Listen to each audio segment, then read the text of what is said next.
So it only took about, almost 2.5 years before we finally saw a new video card release from NVIDIA. RTX is here, and the results have been kind of mixed. But before we jump into today's video, let's hear a word from today's sponsor, Corsair.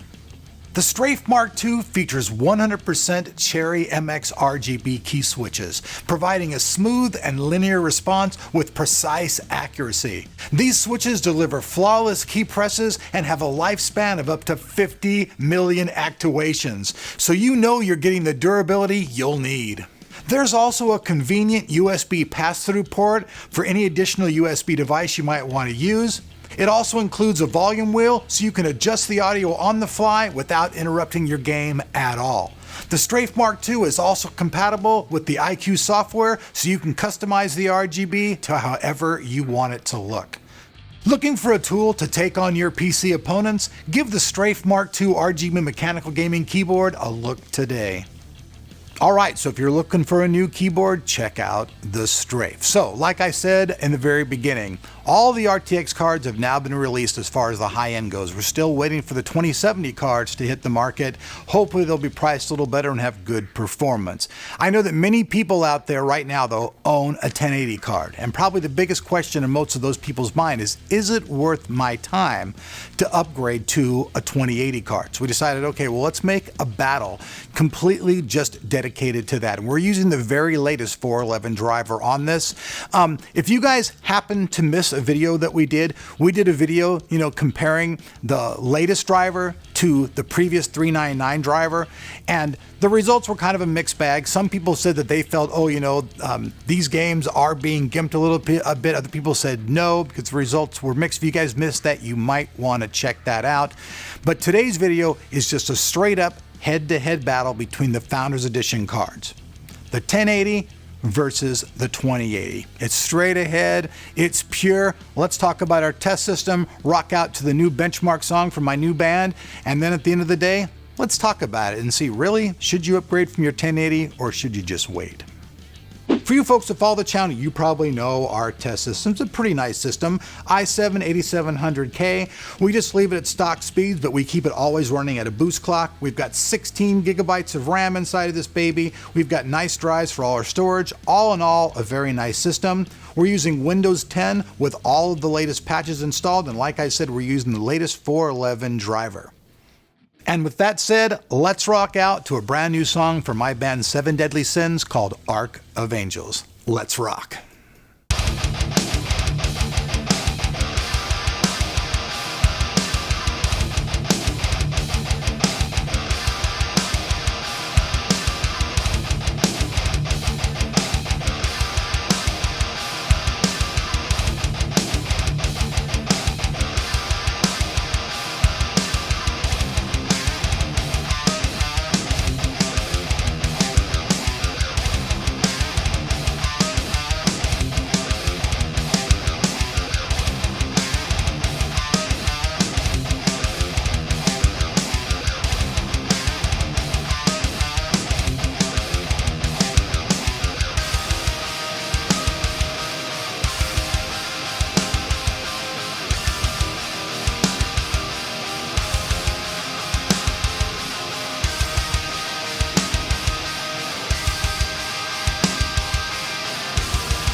All right, what do you guys think of that song? I really like it a lot. Thanks, Sean. Did a great job on writing this tune. Also, we'll have our stuff all up in a little while, so if you guys are interested in seeing the stuff about my new band, we're called Seven Deadly Sins. We're just building up our retinue, getting our solid members in. We'll have both versions of instrumental and vocals of these songs, so you can play them to your heart's content. With that said, though, you guys can see, at the best, you're getting 30 frames per second better gaming performance with the 2080 on some games. Now that's a lot of performance gain. On other games, not so much. The only thing is the price difference between the two. You could probably, if you look around, probably spend about $280 to $300 in the differences between a 1080 Founders Edition and a 2080 Founders Edition. Now the only real differences that you're probably going to see is obviously the new card is going to have RTX, all the DLSS features. And as we see time go by, like NVIDIA says, there's all kinds of patches that are going to be coming out to support new stuff on the card. So pretty much, even though the 2080 came out, the drivers are still kind of immature, and some of the technology in the card isn't fully being utilized as of yet. So if you want to be completely future-proof, maybe spending that extra money is worth it for you. If you're totally satisfied with your 1080 and it's not giving you any problems, I would suggest not upgrading at all. But if you feel you just want a little bit more performance, you want to just squeeze that little bit more performance out of your video system, then yeah, I think I would say go ahead and upgrade and get yourself a 2080 Founders Edition RTX card. Because as time goes by, and you guys have seen this as well, when the 1080 first came out, its performance was, yeah, it was cool. But as a few years go by, you can see that the driver performance from the very first driver to the very last driver is a pretty good margin. You're going to see the same thing with the RTX cards. So I had a video request from a guy out there, if you haven't been watching this video, he wanted me to compare certain drivers also on the Vega 64 card and see how it has been comparing its drivers from the beginning to now. If you guys would also like to see a video like that, let me know and we'll go ahead and make it. Give me your opinions down below. So at the end of the day, if you have a few hundred extra bucks, and you really want the absolute best gaming performance and you want to be future-proof, then yes, upgrading to the RTX 2080 would definitely be a good thing for you to do. If you're completely satisfied though with your 1080, you're having no problems, and you really don't feel like, there's nothing for you to complain about, is what I'm saying. If you're satisfied, you're content, why even waste your time? There's an old saying, and it's always true. If it's not broke, don't fix it.